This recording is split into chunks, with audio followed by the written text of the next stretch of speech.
This is the second of two panels as part of the 2023 Beta Gamma Sigma Alumni Network Virtual Conference that will be taking place today.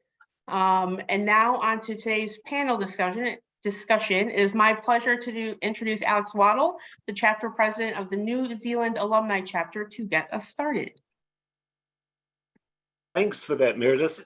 And thank you all for joining us for this session of the 2023 Alumni Network Virtual Conference. On behalf of the BGS Alumni Network, we're happy that you're joining us for this panel discussion on the forces shaping the global economy today.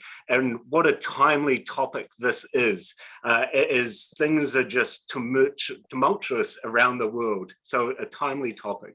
My name is Alex Waddell, and I'm honoured to serve as the chapter president of the New Zealand Alumni chapter. I was inducted into BGS at AUT University in Auckland, New Zealand.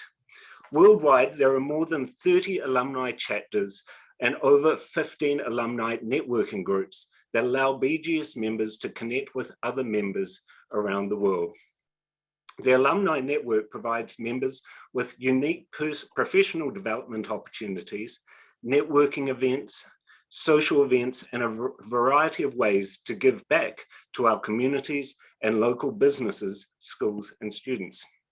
If you're interested in joining a chapter in your area, we recommend checking out the list of alumni chapters and alumni networking groups to find a chapter in your area and reaching out to the chapter's president or contact person.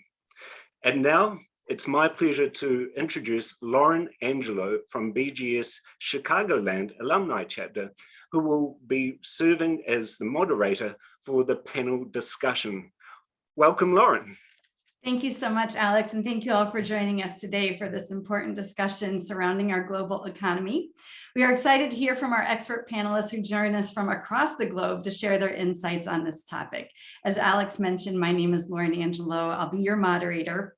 I currently serve on the leadership board for the Beta Gamma Sigma Chicagoland Area Alumni Chapter. I'm the Associate Dean for Academic Affairs and an Associate Professor of Pharmacy Practice at Rosalind Franklin University of Medicine and Science, College of Pharmacy, and we are located in North Chicago, Illinois. I received my Doctor of Pharmacy and MBA degrees from Drake University. Now it is my pleasure to introduce our panelists. Our first panelist is Robert McCulloch. Robert holds the Matthew S. Abel Chair of Macroeconomics at Auckland University. A native of New Zealand, he worked at the Reserve Bank of New Zealand before he traveled to the UK to complete a PhD in economics at Oxford University. Robert was awarded a Royal Economic Society Junior Fellowship and pursued research interests at London School of Economics and Princeton University. He joined Imperial College London Business School as director of their PhD program, where he was awarded Best Teacher prizes and the Rector's Award for Distinguished Research Excellence. Robert subsequently returned to his alma mater in New Zealand. Welcome, Robert. And from where are you joining us this evening? Or this morning or this afternoon? Auckland, New Zealand. Auckland, New Zealand, wonderful. Our second panelist today is Albert Wong. Albert is the CEO of the Hong Kong Science and Technology Parks Corporation. Albert is leading HKSTP on a mission to support tech startups and enterprises on their journey for innovation and growth.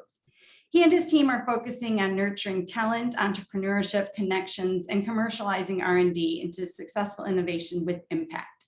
As CEO of HKSTP since 2016, he has led his team growing HKSTP into Hong Kong's home for unicorns and the city's largest R&D hub with over 11,000 research professionals and 1,100 tech companies. Albert has 30 plus years of commercial, industrial, and leadership experience through roles with various multinationals that provided him with deep China and Asia Pacific insight, plus critical understanding of building companies and investment networks and solving market needs. Prior to HKSTP, he spent 15 years in total with GE at its US headquarters, Asia Pacific and China. He served as CEO, GE Oil and Gas China, as well as CEO, GE Industrial Solutions Asia Pacific, where he was responsible for M&A, business development, product management, and business operations. Prior to GE, he held management and engineering roles at Perkin-Elmer, Emerson, Caterpillar, and Schlumberger. Albert holds an engineering degree from the University of Hong Kong and an MBA from the Chinese University of Hong Kong. Outside of work, he actively contributes to the community. He is a board member of the Hong Kong Sports Institute, and as an avid runner, he regularly takes part in marathons around the world. Welcome, Albert, and from where are you joining us? I'm actually in Hong Kong today. We're in Hong Kong. Welcome. Thank you. Our third panelist today is Mr. Jehal Shah. Jehal is a senior procurement manager at Kiewit and is responsible for managing procurement and supply chain activities for Kiewit's industrial market. He is a certified supply chain professional and earned his master's in business administration in supply chain management from Syracuse University. He has procurement experience in operations, supply chain management, performance improvement, procurement strategy, and domestic and global sourcing. JL has demonstrated success in leading the procurement effort on large EPC projects with revenues over $800 million and is experienced in all phases of the purchasing lifecycle from feed study to contract closeout. His career experience spans energy, mineral processing, construction, heavy manufacturing, food and beverage, and life sciences. Welcome, Jehal, and where are you this evening?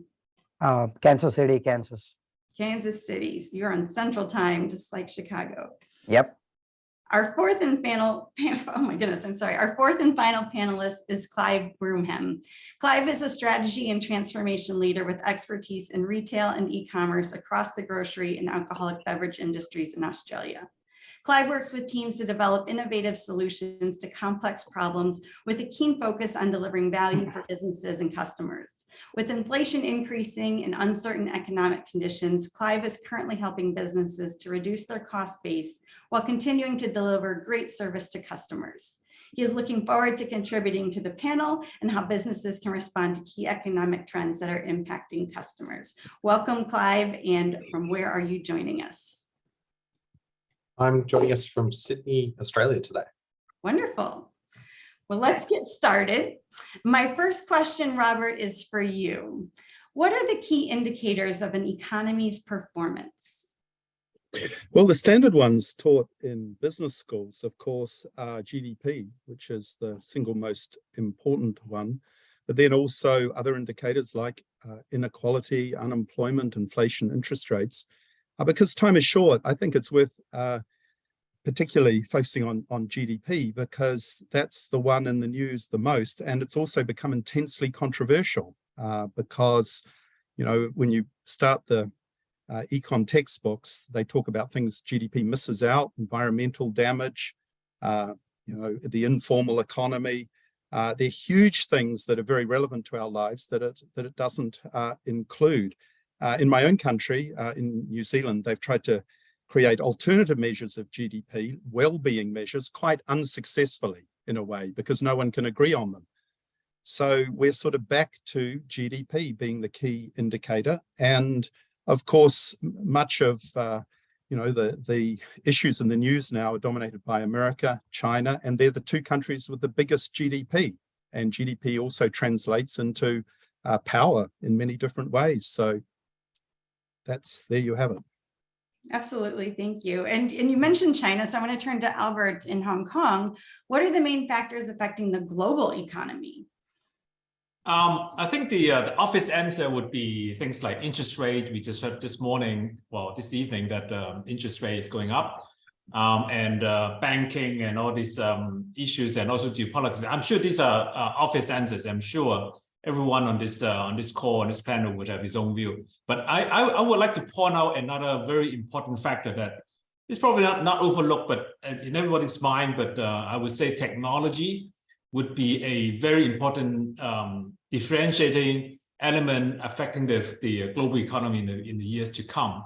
Just think about the steam engines and automotive, medicine, or even internet that happened a number of years ago. And you cannot imagine not having internet today. And that happens like 30, 40 years ago. So the things that we are looking at today, things like genomics, data, AI, Web3, even crypto, you know, I think crypto has played a big part of our economy in the past few years, and something happened. So my point really is that we can talk all about geopolitics and interest rate hike and banking issues and things like that. Those are important, but I'd like to point out that technology and the master of technology, whether or not you can harness the capability of the all-powerful technologies like really like genomics, AI, not so much about ChatGPT, which we all were talking about, but the power of AI in everything. This, in my opinion, would define the future economy in the next few years or even 20, 30 years. Absolutely. And the global impact of all of that is going to be Right. substantial, I think.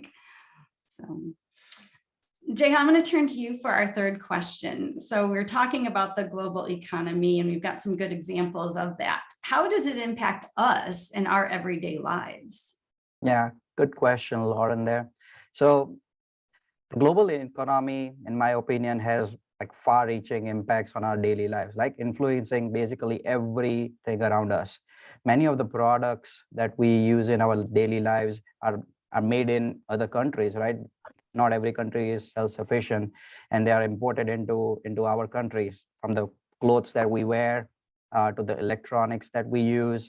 Like global trade is a major part of our consumption patterns, right? So it has a huge impact. The prices we pay for our goods and services, like for instance, like if the price of oil increases in the global market, the cost of transportation and manufacturing will increase significantly, and ultimately the price of the goods and services that we use will rise.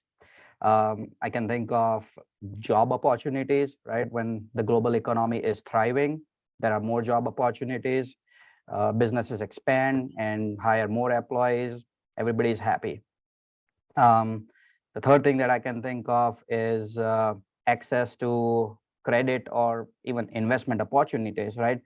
Everyone knows that if global economy is performing well, your investments are going to do well.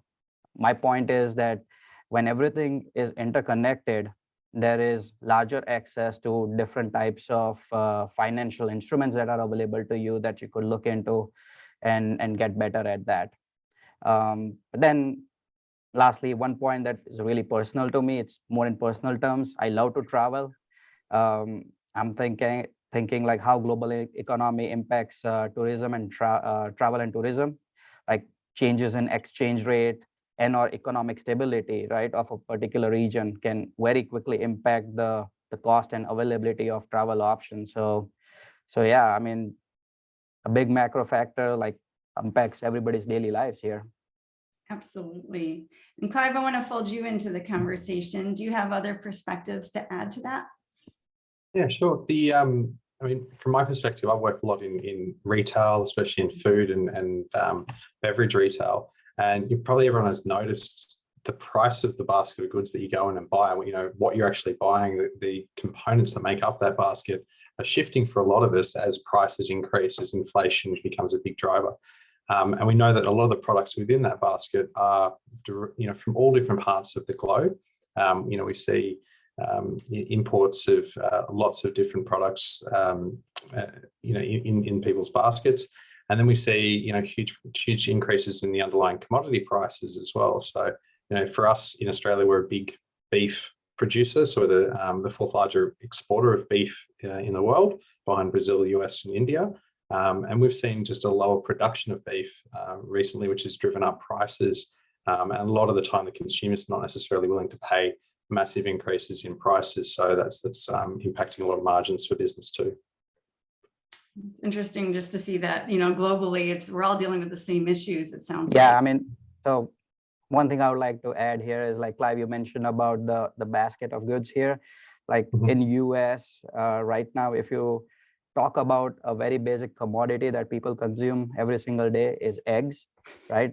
So it's a talk of the town right now, right? About a year ago, a dozen of eggs was costing about literally under $2 US dollars. And about a month ago, that was costing close to like $6 average price, 300% increase in price here. So this was not because of inflation or anything, right? I mean, I think US and some of the other countries are going through like very quickly spreading avian flu, and there is a mass slaughter of all the egg-laying chickens there. And like the last number that I looked at, like 58 million hens, chicken were basically slaughtered to stop the spread of this avian flu. But yeah, because of something happening in one country impacts very quickly the other country. That's pretty much global economy for you right there.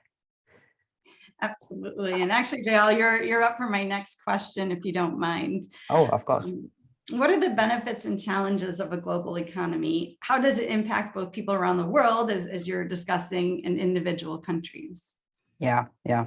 So again, the global economy refers to like the interconnected system of economic activity that basically transcends national borders and encompasses international trade, investment, capital flows, whatnot, right? I believe there are more pros than cons of a global economy. And mainly I say that because I believe in free trade. Globalization can lead to increased economic growth by allowing countries to specialize in producing goods and services that they have a competitive advantage in, and then trading with other countries for goods and services they do not produce, right? So that's a mutual benefit. And like if we think about very historic days, that was the basic purpose of trade, right? Like you exchange for goods and services that you don't have for the goods and services that you have. It also leads to increased trade between countries, which can create jobs and provide consumers with a wide range of goods and services that are not available locally.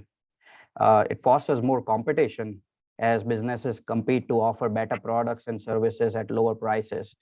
And not just that, I think competition basically also fosters innovation, right? So you get more innovative products, better access to stuff and all those things.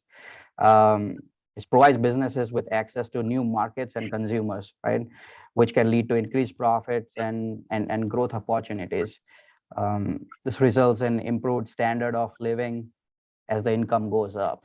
So those are all the benefits that I can think of, right? But from con standpoint, some negative that could come out of this is that benefits are not distributed evenly, right? With some countries having access to better technology, it could benefit more. Some individuals could benefit more than the others, right? So that's always a con there.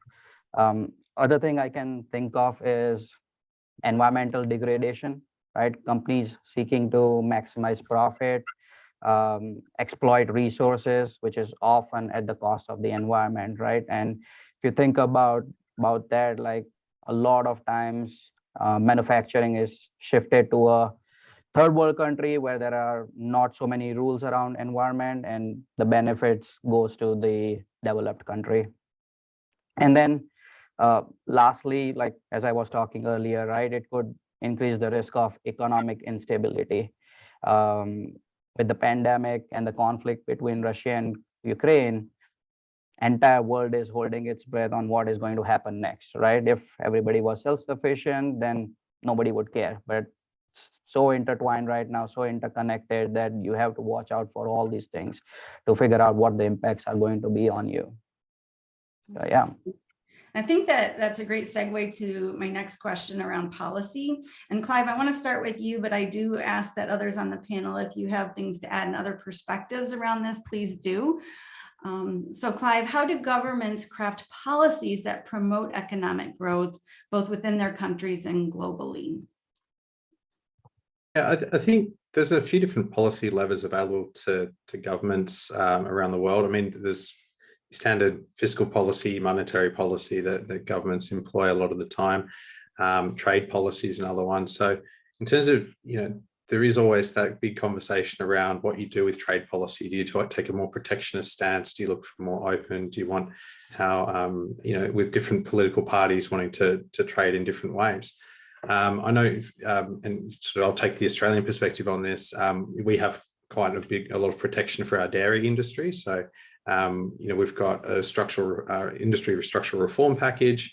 We've got quotas for domestic milk production. We've got government regulated pricing.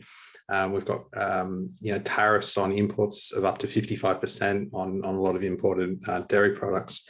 So we see a lot in terms of some protection policies and some free trade agreements as well. So we've got a number of free trade agreements around the world. I think there's, I've forgotten, I think NAFTA was one of them. No, we're not on NAFTA. If you think about more about sort of fiscal policy as well, you've got a lot of governments investing in a lot more activities around sustainability. So if you think about sustainable farming or sustainable agricultural practices, organic farming, these are types of things where you're seeing governments invest quite substantially. There's a Smart Farms program in Australia where there's about 136 million of investment just to increase that productivity. So thinking of that productivity problem that we've got in our beef industry, we've got to have a big look at how we maintain and can continue to feed the population. And I think the next one, monetary policy, people can play with, central banks playing with their interest rates. But it's an interesting one when you start looking at what that does for the average consumer around the world. So different parts of the world, the split between fixed and variable interest rates and the ability for central banks to use a change in a central bank interest rate and the impact that then has to the variable interest rate of someone and what that does to their hip pocket varies between different countries around the world. So in Australia, there's about an 80-20 split. So when the interest rate gets changed in Australia, the central bank, our banks then change the interest rate almost immediately. And then that has an immediate impact to what I repay in my mortgage from a variable rate.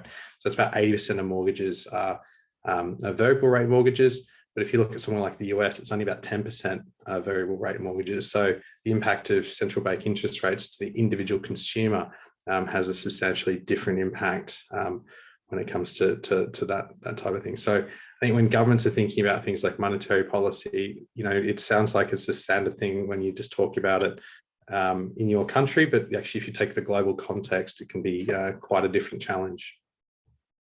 Absolutely. Comments from the others, since this is far-reaching, I think. If not, I want to take this on to our next question. Albert, I'm looking to you. This is a bit of a loaded question, but here we go. So has globalization gone too far, not far enough, or has it been heading in the wrong direction? This is probably the most difficult question, and there's no right or wrong answer. And I just take a stab at it. I've been working for multinational in GE and the heyday of globalization and the 2000. And I remember we're talking about, we pride ourselves in sourcing the rare earth from China, and then the backbone from India, and the light bulb manufacturing in Hungary. You ship it across the world to the US, and money will be coming from this place and that place. And that was the world of globalization. I think there's no going back. In my opinion, I think that was the good old days. But I think that this protectionism is happening in the past few years, and I believe that this protectionism is going to hurt prices. I honestly believe that a lot is yet to come, but then the globalization is not going to happen just like before, where China and India are playing the big role. China doing hardware and India doing software, in a nutshell. But I don't want to generalize, but that's how we perceived it when we read the book, when the world is flat. But I think that in my personal opinion, I really think that it's going to go even further after this down, because I really believe that what goes up must come down, and we are now at a low point of globalization. I really think that it will come back and we go even further. I think the challenge is really, where do we go, and how even do we distribute all these work and money and everything. And then also in the old days, there are a lot of exploitation, sweatshops and things like that. And then I think some of these politics, some of these unfairness has to be weeded out. In my opinion, I think it has gone very far in the past few years, and it's coming down, and I'm sure it's going to go even further. I hope that the other speakers would say to this, because I look at it from my perspective, technology, product, and China and US, but I'm sure others with his own view. Absolutely. Yeah, I would like to add something to what you said, Albert, and I completely agree with you, right? I mean, sitting here in US, I can already see the implications of just that one conflict, right? Maybe the Russia-Ukraine war and the pandemic, right? The havoc that it created in the supply chain and the impact that it had on everybody's life out here with some of the semiconductor shortages and like the shelves being empty in the grocery store and all those things. I think that's a real challenge, right? So then each country has to then start thinking like, if something is to happen tomorrow, right, and the international trade goes down, or there's some serious impact to that, like, am I self-sufficient or not, right? So I think every developed country will at least try to think from that perspective, and in the near future here try to be self-sufficient to a point. But is it going to go away completely? No, I don't think any country can be completely self-sufficient. So it's going to be there. The global trade is going to be there, but it will definitely reduce, in my opinion. Yeah. Yeah, I would even argue that we're talking about interest rate, inflation, prices. It doesn't happen on its own, and the lack of globalization is driving this as well. I think it doesn't happen just like that. You know, interest rate going up, and I think the protectionism is playing a big role. Great. Robert, I've got a couple different buckets here to answer this question. So when we look at some of the challenges and constraints, what are those practical challenges and constraints that states or countries or individuals face in responding to their global economic duties? Well, in terms of global economic duties, in some ways I'd question the premise, of the question, because it's not obvious we do have global duties and responsibilities, because the nation state is still, the big gorilla in the room, and most countries are there maximizing for their own citizens. Mm-hmm. And most are not that concerned about international law or obligations in most particular ways. I mean, tax law, for example, is virtually entirely set by every nation state across the world, and no one wants taxes set by some other, international body or whatever. So, you can argue that there's maybe a cultural change sweeping the world, that, Greta Thunberg and others are trying to get us all to be more pro the environment, but still countries are taking, decisions in their national interests. So, I would query that most people in the world are walking around thinking at the moment, what are my global duties or responsibilities? I think, in that sense, economics is probably right. Self-interest is still a big deal. It is. I think we see that all across, our lives and everything we deal with. And I think, I've witnessed, maybe that's getting a little bit worse when we had the pandemic and the isolation and all of that happening. We've seen just sort of that shift in the mentality a little bit. Well, the current election this year in my country, New Zealand, is now it's being called a cost of living election. And it was the same in Australia. So saving the environment and all the other issues have now given way to people are experiencing very high food bills and mortgage bills with interest rates going up. The chief concerns are just getting through the week and paying your bills. So I think we've all folded in to just our own immediate, financial situation. Becomes short-term focus as opposed to longer interest. Absolutely. So it kind of shifts a little bit to where I want to go with this is commodity markets. So if I understand this, we're talking raw products, maybe oil, gold, things like that. And so Clive, as we look at commodity markets, what more can be done at the national and international level to calm commodity markets and address price speculation? This is an interesting one, because it also does go to that question of protectionism, government intervention, the interests of the individual or the sovereign nation against the interests of, being a global citizen. So I think this is a very complex issue to try and sort of break down. Probably the way that I look at this type of question is really to look at some of the drivers of volatility and sort of think, are there things that can specifically be done for any of those drivers? So, you've got fundamentals like supply and demand, you've got your macroeconomic factors, you've got interest rates, exchange rates, that type of thing.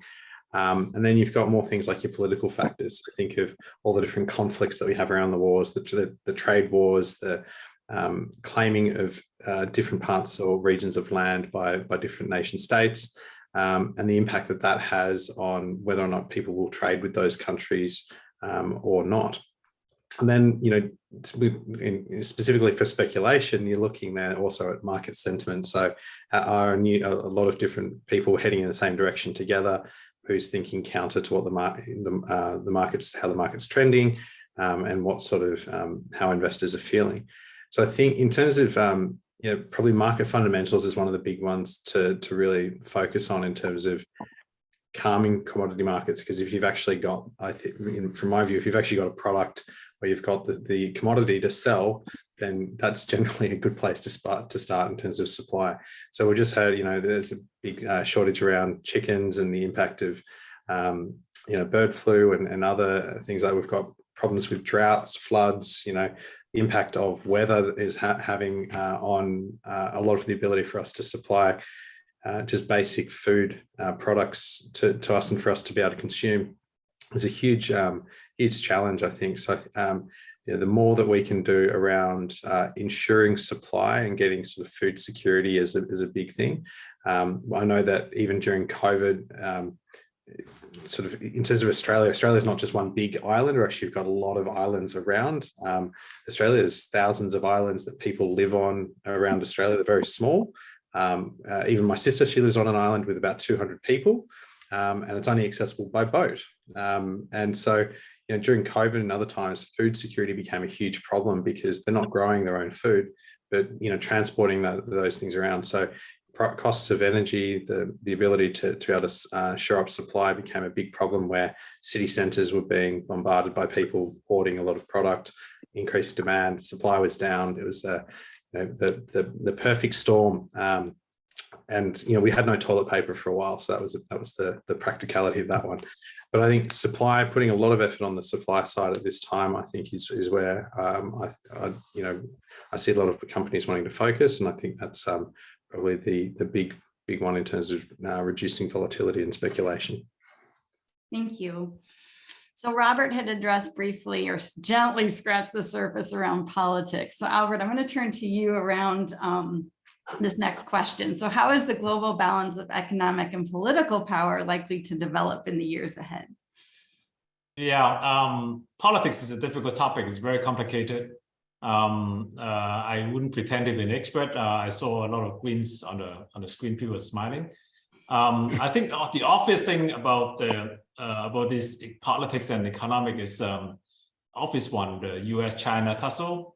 I'll talk a little bit more about economics rather than politics, and because politics is so many different things.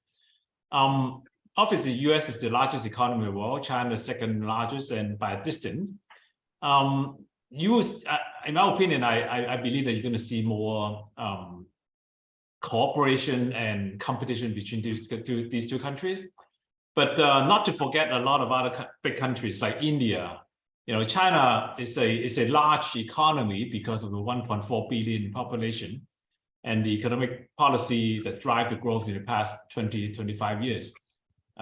Economic miracle and feeding a lot of people, 1.4 billion. But India, I don't know, is it 1.3 or 1.4 billion now? It's probably the largest population country in the world, and the largest democracy in the world. And I really believe that India will be driving the world economy and maybe even the politics of the world. And then the other countries which I've visited also, and I believe that they are very up and coming, big countries like Brazil, Indonesia, and not to forget Africa. Although you say that these are remote possibilities, they are up and coming. There are a lot of resources, natural resources, that are yet to be, like a better word, exploited.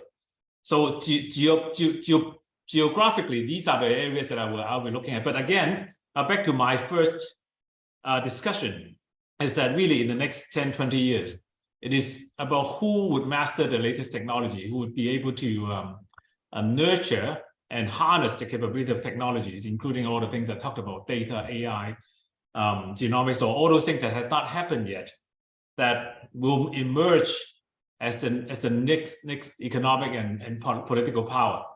Really, I really think that this is the differentiating power, whether or not you are investing in research and development or is just investing in infrastructure in industry. But I really believe that R&D as a percentage of GDP would be the differentiating factor for the coming 10, 20, even 50 years.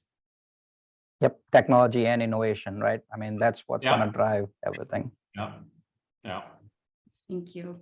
Jayhal, our final question addresses protectionism, which this word has been come up now a few times in conversation. Yeah. And at a very basic level, one example of this might be taxing imports to shield a country's domestic industries. And I think we've seen that sort of become a little bit more real in recent months, recent years. Yep. So as we look at globalization, and it's been a driving force for the world economy for decades, but given this rise in protectionism, is globalization dead? Yeah. So we touched upon this quite a bit already, but again, so for folks who do not know exactly what protectionism is, you explained it a little bit, but it's basically a country trying to protect some of its domestic industries or businesses from outside competition. Now, this could be in the form of applying quotas for the imported products, right? That you can only get 20% of your domestic 20% of your consumption from overseas, or it could be in terms of a percentage fee of the cost of the imported product, and we call them duties, tariffs, import taxes, whatever, right? These are the ways that countries basically control how you protect their domestic interests, basically. But to answer the question, like as I said earlier, like the short answer is no, right? In my opinion, we are living in a world where everything is so connected that globalization cannot cease to exist, right? Inventions are being made right now to break the time and distance barriers, right? A few years ago, like to travel from one place to another would have taken like number of days, but now with the invention of the airplane, like we are there in a matter of hours, right? And the new inventions that are gonna come out is gonna further break that time and distance barrier. So you cannot stop globalization, right? People are gonna trade, go wherever they need to in order to make money, right? Gain profits. Now, definitely there are going to be situations where every now and then, because of political tensions, there might be some policies that would restrict trade to an extent with certain countries or certain period of time, right? But it cannot go away completely. I don't think any country will be that much self-sufficient that they can say that, okay, I'm not going to trade with anybody else. Like that's a recipe for disaster, in my opinion. Absolutely, it is. Yeah. Well, that concludes our official questions for the evening. So I do want to turn this over to Meredith with Beta Gamma Sigma to help jumpstart questions from the audience. Thanks, Lauren. I've got a couple questions so far, and I'll continue to monitor the chat as we go along. But the first one is, isn't the inflation pushing the shift back to global imports? So I'll toss that to any of the four panelists that might want to take a stab at that. Let me try. I don't know what global import is, but I would say globalization, the global supply chain is going to come back, like I said, and one of the reasons why price goes up, one of the reasons was because of the lack of global supply chain. And if you limit your supply from your limited supplier, price is going to go up. That's just the reality. I don't know what global import means, but if it means a global supply chain, I'm sure, like I said just now, it will come back. Global supply chain, globalization will definitely come back in a big way. Yeah, and again, I don't know where the question came from, right? I'm assuming, again, this could be incorrect, like this might have been coming from within US, right? Because a lot has been said about inflation in this country lately. A lot has been talked about, like tariffs and everything. So in a way, yes, I agree with whoever asked this question, that with the inflation going very high, the gap between the cost of global sourcing is reducing, right, with all the transportation and everything. But again, with different kinds of policies that the governments are enacting, right? Like if in US, you might have heard about the IRA, which is the Inflation Reduction Act. Any company or corporation trying to take benefits of that, there's a requirement in there that you got to have a certain percentage of domestic content in whatever capital projects you are pursuing, right? So it's all about the balance. It's all about the pro forma on your balance sheet on what you are trying to achieve. And if it makes sense for you to go increase your import, go for it, right? Just make an educated decision. I've got a comment on that. I'm trying to work out the premise of your question, that does the global inflation cause us, to import more? I mean, after the pandemic, much of the inflation in New Zealand is due to supply chain problems, very high prices of sourcing imports from abroad. And that's led many countries, emerging from the pandemic to think, do we need more security, in a lot of the things we make?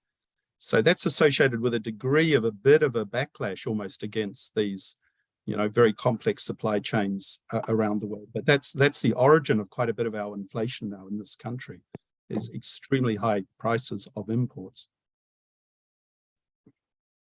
I think the whole idea behind this again, the question around protectionism.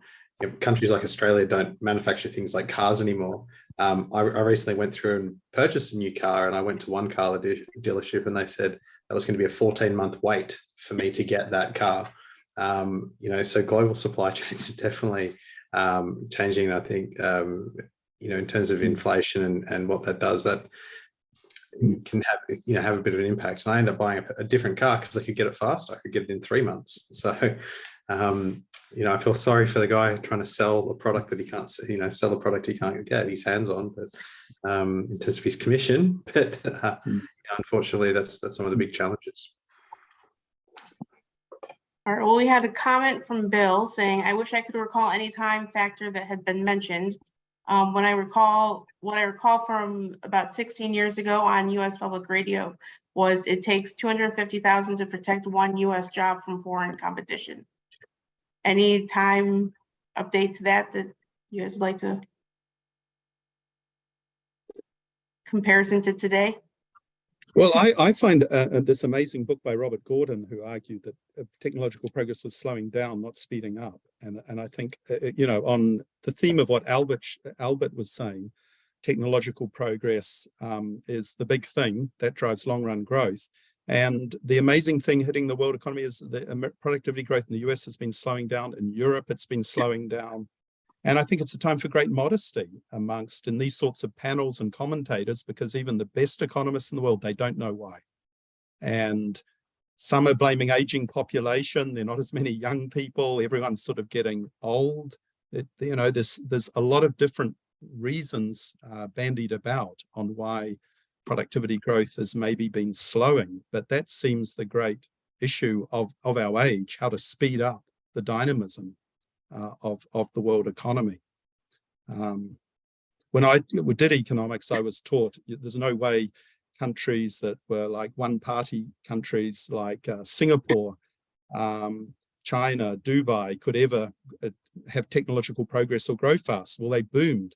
So that relationship, even between politics and economics, is not clear. And it's certainly very different from how I was educated in economics, because I was told there was a very obvious relation. Well, it's not. So I think it's a time for modesty on what is it that drives technological progress. Yeah, I'd like to follow up on that. Since we're talking about this one, is that I think it's almost meaningless to talk about how do you protect a job in a certain country, because I think the competition is definitely also it's actually coming from global supply chain, but more importantly, you're competing with the technology in the future. Like everybody is talking about ChatGPT. It's going to take out a lot of jobs. Just face it, this is going to happen. And I read an article just yesterday about there's no fault of the ChatGPT technology, but the education has to change because you're teaching students to remember things and writing it down. But in the future, this is going to happen. ChatGPT, AI is going to happen in the next 20 years. Imagine what it looks like in 20 years when this technology develops. And what would the role of the teachers be? Would they still be teaching students to remember things or write things according to certain rules? I doubt it, because this technology is going to develop. So the competition is, partly coming from India, China, Vietnam, but biggest competition is from technology. And the most important thing is not so much about, protecting jobs, but, finding ways to improve one's competitiveness and to live in this technology world. At the risk of sounding like a broken record, but technology is going to change as well. In my opinion, this is the most important part, innovation in technology. There is an answer from economics. Don't protect the job by putting up big trade barriers, but have adequate welfare state, unemployment insurance, reskilling, so those workers can go to other industries. You should address it through the welfare state, not through the international trading system. So I would add too, I think the other technology that is like, I call it almost the slow creep, but I think we're going to see more of it is the 3D printing. On the radio this morning, they were talking, it's making food products now that you can actually eat edible ink. It sounds terrible, but I think we'll see more of that too, in addition to some of these AI. Yeah, let me, I'm sorry, let me add to this because I'm seeing this every day. We talk about IT stuff like, AI and 3D printing, but there's another big part of the technology in biomedical. People are going to live longer. All right, I'm sure I'm going to live to 100, maybe 120. Our next generation is going to live to 150. The economy will be very, very different. The way we live will be very, very different. I don't even know how to figure that out yet, because if you look at the stem cell technology, the curing, the therapeutics and diagnostics, people are going to live very long, and I don't even know how to make sense out of it. So this is a big part of the whole technology innovation that's happening as we speak. Great, thank you guys. Our next question comes from Steve, which is, if a country accepts globalization, what does it do when the country supplying a product, China and medicine, decides not to provide that product? And I think to Clyde's point, we saw that with the automobile industry as well. So to put a car together, you need parts from all different places. And we were seeing that in the US too, where you couldn't build the whole car. You could build part of the car, but you couldn't build the rest of it because you couldn't get parts from somewhere else. Yep. But I think the reality is that nobody can build a whole car anymore. Some part of the car will come from somebody, right? I think what Clive is talking about is the final assembly of the car in Australia or not. Because even if you do the final assembly of a car in Australia, you still get the chips from Taiwan, steering wheel from Vietnam or whatever. In my opinion, global supply chain is a reality, and we have to deal with it. And I don't know how to answer this question because not every country has to make everything in its own country. It's just not possible. I think the country has to figure out what are the strategic, supply they need to protect, such as petroleum in the US, they have their strategic supply, or semiconductor, or whatever. I think or food. So the countries to decide what is strategic and they have to protect it. But crazy things happened 2-3 years ago when face masks is a strategic supply. I don't think, and I hope that that's going to happen anymore in the future. Yeah, I mean, the easy answer there is to make sure that your supply chain is very robust. When I say that, make sure you are not reliant on one country, right? Make sure you have supply from multiple countries. So if one country decides not to give you that product, you have other place to go.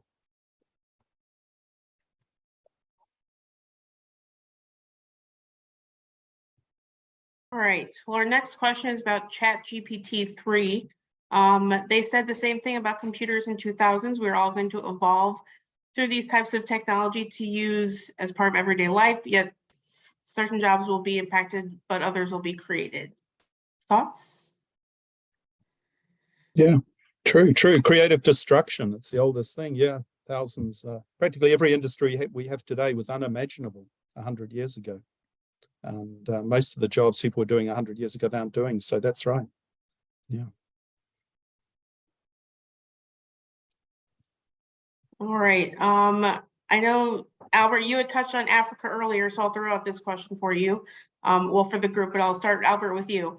Africa accounts for around 16% of the global population, but less than 4% of the world GDP. When will the base of the pyramid rise in the case of Africa? When? Oh, wow. Okay. I've been there a few times and exploring, and I don't know when, but Africa is not one country. We talk about a lot of countries and a lot of political turmoil. I have no crystal ball, but I'm sure it is going to happen because of the natural resources, and it's just vast opportunity that that has not been exploited. I think as soon as they figure out the politics, which in my opinion would be very difficult. I've been there and I've seen a lot of very good, really a lot of natural resources. In the past, I mean, the growth, the biggest growth are coming from China, India, Latin America, Australia, where there are a lot of either labor resources or natural resources. And Africa has both, in my opinion. Almost like China 30 years ago, it was all labor and resources, there's no consumer. Nowadays, China becomes the largest consumer in the world. So that kind of shift is going to happen. I cannot say when, but I think it is a potential. It's a difficult potential, but it is a big potential. Anybody else want to chime in on that question? Otherwise, I think we've got one more question in the chat. I'll mention one small comment on that question. I remember the Nobel laureate Robert Shiller was asked about this sort of question, whether he was optimistic or pessimistic about the world. Although everyone's pessimistic, the reason for great optimism is that the poorest kids in the world growing up in Africa, in very poor villages in Asia, provided they have a $10 mobile phone or not even that, and it connects to the internet, you know, it's an amazingly powerful thing, and it is unleashing amongst many young people an entrepreneurial spirit. They can start a business, run it off their mobile. And, you know, that's a beautiful thing. You can unleash human creativity around the world from people who never imagined they could, you know, participate in innovation. So that could, you know, save, you know, many young people. Yeah, I add to that, Robert. This is a great point. Is the word probably leapfrogging? You're seeing that in Africa, you're seeing that in India, you're seeing that in China. And the thing that I saw in China was that China never went through in the economic, in the payment system. We never went through the credit card thing or even check. We never used that because we just did not have that system. So we leapfrog into WeChat Pay like 10, 20 years ago and digital money. So I would say that the up and coming countries, India, Latin America, Africa, you're going to see things that are very different than the US and China because they're going to leapfrog because they don't have the infrastructure that we have today. And innovation, leapfrogging is going to happen. You just wait and see. Okay, we've got one more question in the chat was, do we consider the recent move to bring the chip manufacturing back to the USA as protectionism? I would not say that is protectionism. I think it is more of trying to be self-reliant than protectionism. Protectionism is more like restriction and policies by a government to restrict trade, versus this is more to foster domestic production, I would say. Well, it's politics. It's a lot of politics. I think that everything has to be that, right? So it definitely is a politics, and again, technologies. Why is semiconductor so important? Really, it is pervasive because today in a regular car, you will have probably 300 chips. In a EV, it's probably 1,000. In the EV, in the future, we're talking about 3,000 to 5,000 chips. So we're talking about multi-exponential scale of growth, and this is pervasive. So semiconductor chips is everywhere. Well, I'll give you an example. I was in the Consumer Electronics Show in Las Vegas just in January. I met a guy from China who made a small chip that goes into the electronic candle. Very simple, and he makes millions of dollars. All right. So the electronic candle has one chip. And you can imagine in the next 5-10 years, everything has a chip in it because it's so small and so cheap. I think about a car that you own, that you're gonna buy, right? Clive buys, and they will deliver it to him in 2 years. That car is probably gonna have 2,000 chips on it. All right. So it is everywhere. And the next thing is that what does that mean? When you have 2,000, 3,000 chips in a car, that means there's a lot of data coming out of it. And what do you do with those data? That's another big AI things that are coming our way. So again, I'm sorry, I'm at the risk of sounding like a broken record. This is going to happen.